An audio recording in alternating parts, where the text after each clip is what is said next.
Welcome back to the channel. Just an update where we are in the Dakota. Still working 7 days a week, but I've found a couple hours here and there. It does run now. It's not tuned, it doesn't run very long. I just guessed on injector size, whatever was closest to the... I ended up getting ID 1050 injectors in this thing. And I did fire it up, but it's super rich, killing plugs rich.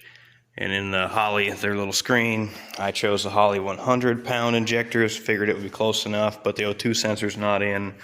Other things maybe make it a little upset. So since last time, throttle body's plugged in, pedals plugged in, the 08 to 2011, I think, Dakota pedal is in there. It works.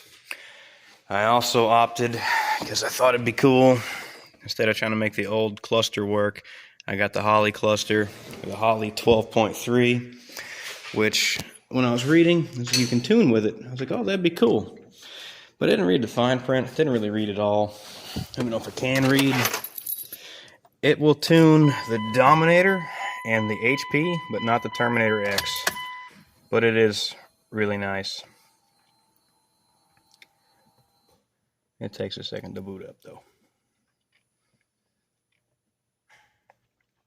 So I've got it hooked up. What is my fuel pressure? 55-ish. Let's see. 3-bar map sensor's wired in. It was working. Coolant temp's working-ish. Something still odd with that. Unless there's just a minimum. Because this thing is whatever ambient temperature is.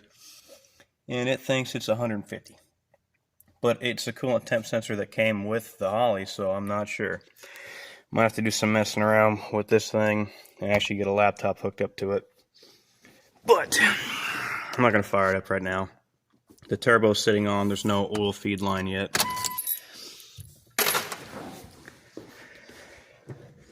Get this thing hooked. Actually, got to make me a proper battery tray and run the power wire a lot better than I did. It wasn't just hanging there before, it was tucked up, but it wasn't sheathed, it was just in there. I know I was in a hurry when I did it, however many years ago I did it, but I got to make that legit.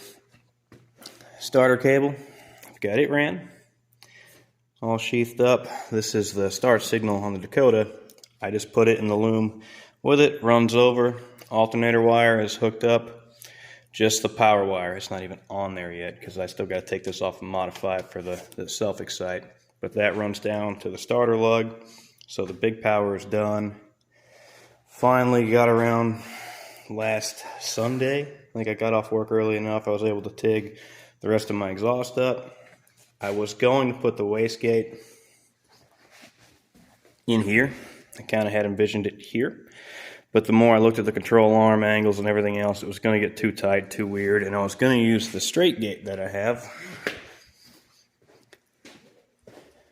I was going to use this guy, but wasn't going to work out too well. So I had a Summit wastegate that I bought before that when I bailed on the Summit. But I was able to get this in the merge. It's not the perfect angle for priority wastegate by any means, but it should work. So in my brain hole, I imagine I was going to do 4-inch exhaust, but this is so close to these coils. And maybe it still works. Maybe I can do it. Maybe it won't cook that. If I wrap it, don't know. But probably going 3.5, and then going to 4-inch. Maybe 4-inch all the way. Don't know. But this guy,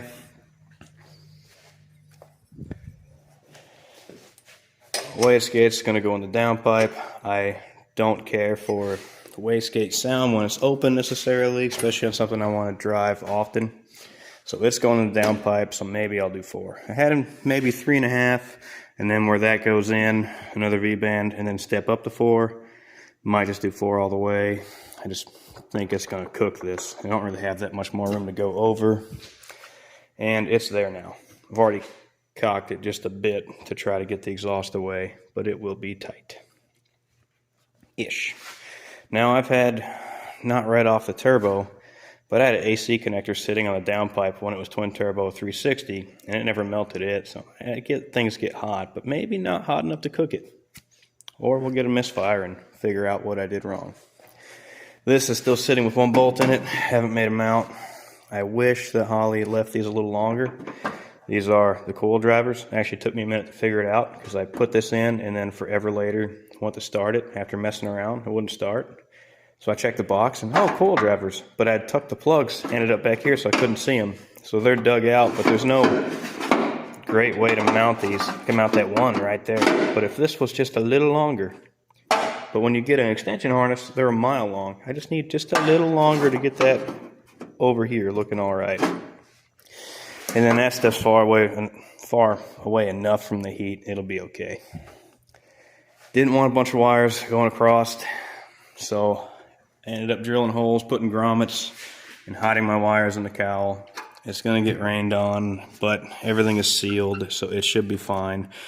Worst case, or biggest problem I might have is water running down it and then into a connector somewhere. That could be an issue, but we'll deal with that later. For the moment where I notched the cowl for the intake, now that everything's set, I didn't have to notch it that far. I could have come off at a 45 or so and probably left the other windshield wiper arm on. I'm not going to worry about it right now. It's got the driver one, whatever. If it bugs me later, I'll address it. Got my AN adapters for the power steering. So I got my pressure and my suction. I made a bracket, ordered it, designed it, ordered it send cut send. Luckily it worked the first time. Used that factory hole, drilled 2 holes, bolted it, bolted this to it. So there's my suction, there's my return from the Hydro Boost, return from the power steering, all good to go. Now what I liked, so far it's working, I've made my adapter for the Hydro Boost, and what I messed up, which is still going to be alright, is I put the center line of this where the center line of this was. But if you look how long the shaft is, and the spacer, I'm guessing, well, it had to be, that it was able to get away with a lot more misalignment further out, or I've done something else wrong. So when I mounted this in the same spot, it had this at an angle, and what it would do is this would hit the housing. So I made another adapter, moved it down 1/2 inch, which is exactly what it needed, and then so I could mess with pedal heights. And so I didn't have to change this because it's got a different ID. I'm just going to put a bushing in there and call it a day. Instead of messing around with taking that out or doing this, I just had spacers cut so I could shim it where I wanted. But a 1/2 inch spacer lands it pretty good. I could go a hair shorter, but the clutch height and pedal height is where it needs to be. It takes a decent bit of swing before the brake lights come on, so we should be fine. So Hydro Boost, pretty well ready to go back in. I want to get some studs so I can weld them in, just so it's easier to install instead of having to bolt, having to have someone on the inside and outside to hold it. I just got this in today after revising it. So I still got to get studs, final install. I think I may have to clearance just a little bit right here. Maybe. From dropping it 1/2 inch. Maybe. But we'll see. I don't know if I had this done last time. I got my oil catch can that was on the twin turbo 360. I've got them routed in behind the intake. One goes right there. It's really fun to tighten up. The other one comes over here. So we got our crankcase vent. We're good to go there. I got my fuel line on. I haven't worried about changing any fuel line stuff yet. It's just a 6 heading from the factory disconnect under here, which kind of sticks out, looks a little funny, but it's going to work for now. I plan on changing, I don't know if I'm going to change the tank. It's got a Holley drop-in 450 liter per hour, returnless. I don't know if I want to make my own tank. I planned on it, drew it up one day. I still got to revise it and see if that's going to work, because I can put it behind the axle towards the rear of the truck. Clean up the middle of the truck, but mostly get the weight back. I don't know when I'm going to feel like dealing with that. I don't know if the truck's going to outrun the 6AN as it is. I'm sure I could, but I don't know that I'm going to. So we're going to leave it for now. But I do enjoy, this thing was all over the valve cover. This thing, I've got it upside down right now. I read in a bunch of Chevelle forums and other forums that flipping it upside down is not a problem. You can buy these aftermarket kits with master cylinder on it, and they say you can mount it upside down too. So instead of this big thing, this just goes in the hole. Plenty of room around everything.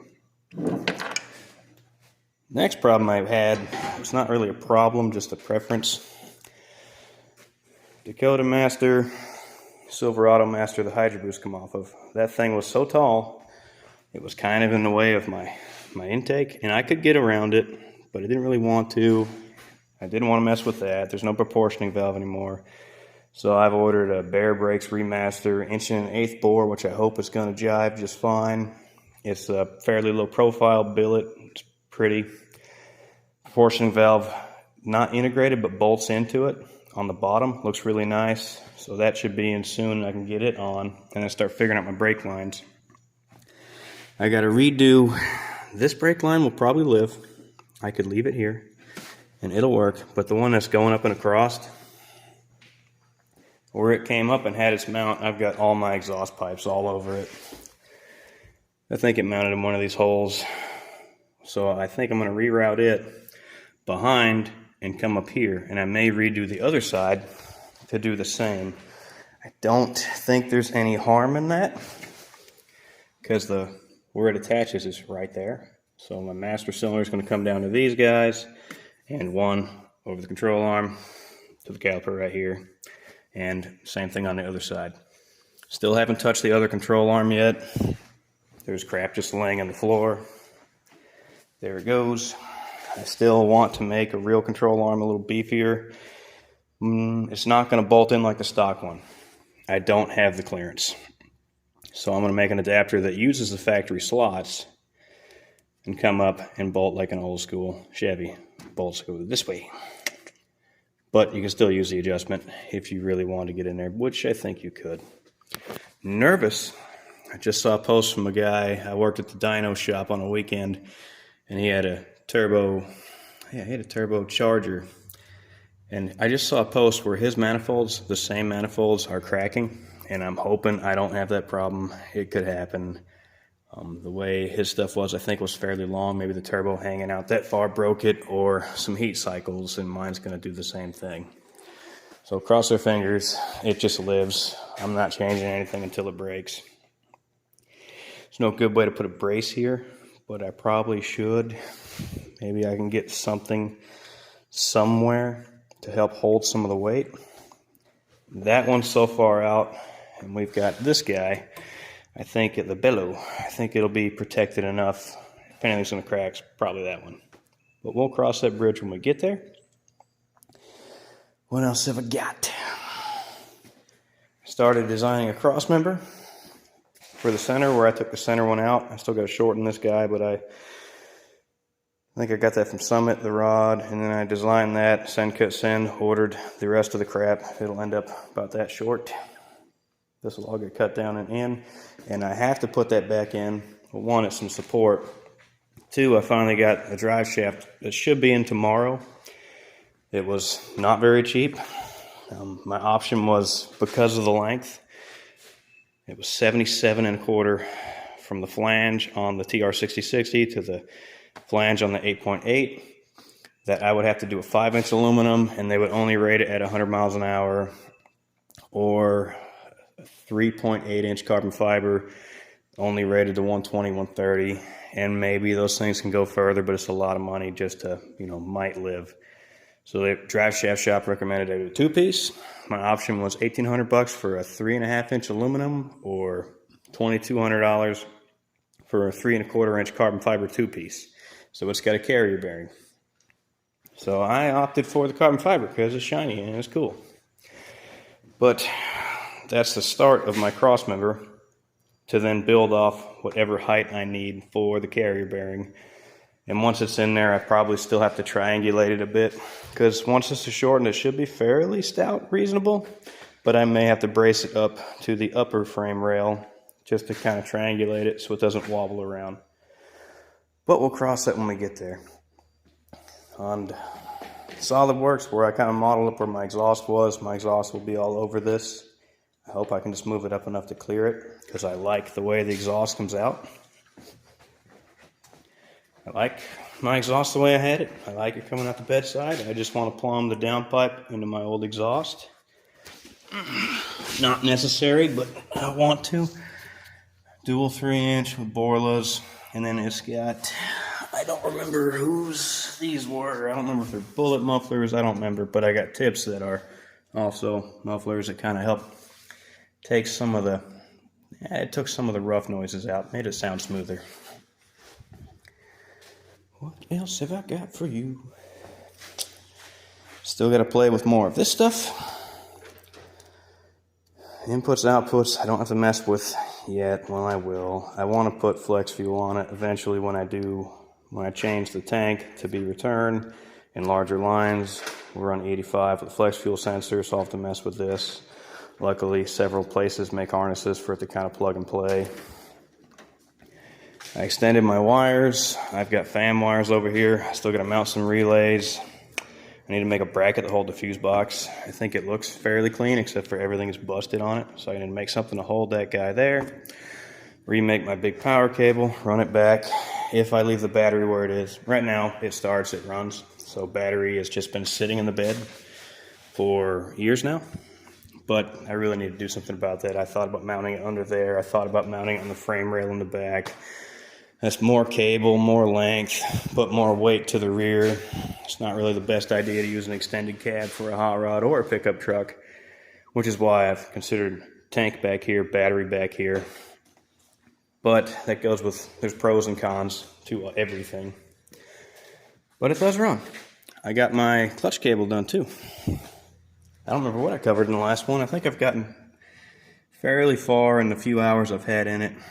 But I got my clutch cable, clutch hose done, and it was a pain to bleed because the Challenger is a self-bleeding slave cylinder, and the way this master is with the line at the bottom and the suction also here, it really didn't like to bleed itself. So I had to unbolt this thing, knock it sideways, prime it, and then try to get it back in without losing any fluid.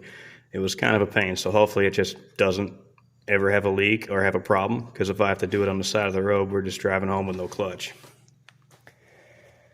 Oil dipstick's back in, just a little mangling, and it was in there. I had to clearance the valve cover just a tick right there. Just one of these bosses said to shave it down so I can get it back in. But it's good. Didn't want to spend the time to hunt down factory bolts or go to the junkyard, so every time I had a bolt, ARP saved the day. I just get on their site, find a thread, find the length I wanted, and put it in there. I like flange bolts. I do not care. I do not like it when it looks like you went to the hardware store. Don't like it. So I did it my way. Also changed all the bolts for the intake because they were studs, and on this one, because of where it is, you can't pick it up off the studs and get it out. So I had to go to bolts. So I'm also ARP stainless, put a little oil on the threads for the aluminum. Hopefully that lives and doesn't cause a problem. But I'm happy with the Hydro Boost. So once I get my studs in or some shorter bolts, I can get it bolted in. I know it's going to work now. When the misalignment was 1/2 inch, I moved it 1/2 inch down. What else did I do? I've still got to wire in and find, I'm hoping it's in the dash somewhere. I don't have any schematics for this truck anymore. I had engine schematics, but no dash stuff. Still got to wire in the fuel level to the Holly dash so that that'll work. I wired in the turn signals. I don't actually think they work yet. I got to do some programming, but the wires were already there at the cluster, so I wired them into the inputs that the manual said should be used or can be configured to do so. So when I get the computer to it, hopefully it works. That's it, guys. Just wanted to give you some kind of update. It's been a while. I'm hopefully just a few months more of working every day, and then I get my freedom back. Now, pros and cons of that, more time, less money is what it is. But we'll be able to get back to doing more stuff every week. I can get back to doing what I enjoy, and then I've got more stuff here after that.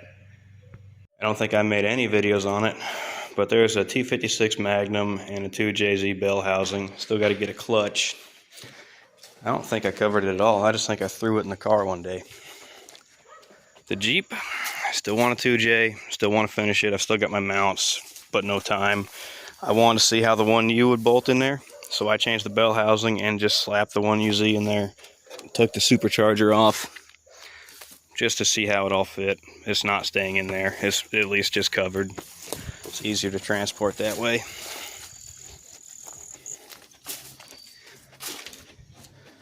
Let's see what lives in this thing now. It's been sitting here for a minute. Hood's just sitting there. 2J is in there. Are we clipped?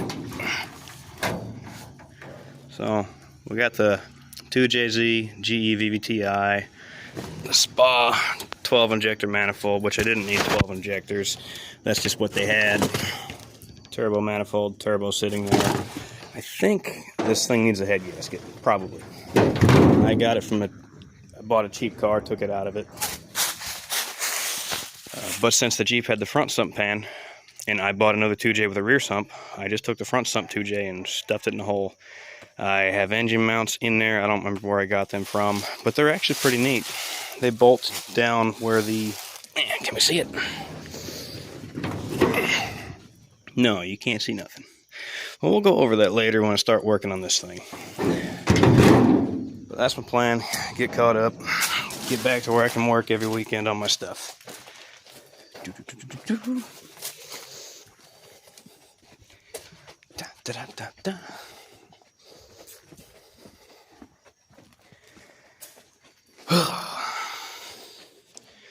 But that's where we stand. So brake stuff should be in, and then I got to figure out lines. I was trying to figure out how to make my own lines, and you can buy kits where they kind of, lock together or thread together. But then I was trying to get crimp-on fittings. Well, I've learned that they make it really hard to get that stuff because you have to be certified, apparently, by the Department of Transportation to produce brake lines. And that's why they make it so hard to get the stuff for it. So I'll have to custom order each line and get the length right when I order it. But we'll cross that bridge when we get there. Oh, I've got more crap. For the Hydro Boost, I wanted to run everything AN. So on Summit, I got this kit, which I hope is going to work. Some of the fittings are a little large. They're all banjo bolt to AN. I think it's going to look clean with the Hydro Boost upside down. You can see less of the hoses. I think the routing for the power steering is going to come up and look real nice. Everything flowing, I hope. I'm just rambling at this point. Here's where we're at. It does run. I was a little nervous because I put the cam in, put the head gaskets, the studs, the springs, all that crap, and I never ever checked it. I just assumed I timed it right. I never turned it with a breaker bar. I didn't check it at all. So when I finally got the starter, and when I first got the starter hooked up, it wouldn't work. Had to take it apart, assumed it sat outside too long. Wasn't it? I thought it was corroded. That wasn't a problem. There's a, whatever little magnet thing pulls the other thing down that makes contact. It was stuck in his housing. So I made it free. Now it works. So that was the first time the engine turned over with the cam and everything. And it runs. So didn't crash any valves. But that's going to be it. Thanks, guys.